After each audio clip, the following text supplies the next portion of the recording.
নমস্কার। আজকে আমরা শিশুকবি সুকুমার রায়ের একটি কবিতা পড়ার হিসাব কবিতাটা পড়ব। পড়ার হিসেব। ফিরল সবাই স্কুলেতে, সাঙ্গ হলো ছুটি, আবার চলে বইব গলে সবাই গুটি গুটি। পড়ার পরে কার কীরকম মনটি ছিল এবার, সময় এলো এখন তারই হিসেব কানা দেবার।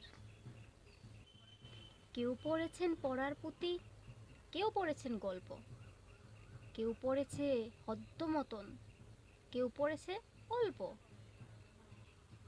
কেউ বা তেরে গড়গড়িয়ে মুখস্থ কয় যারা, কেউ বা কেবল কাচু মাচু মোটে না দেয় সারা। গুরুমশাই এসেই ক্লাসে বলেন, ওরে গদাই, এবার কিছু পড়লি নাকি খেলতি কেবল সদাই। গদাই ভয়ে চোখ পাকিয়ে ঘাবড়ে গিয়ে শেষে বলে এবার পড়ার ঠেলা বেজায় সর্বনেশে।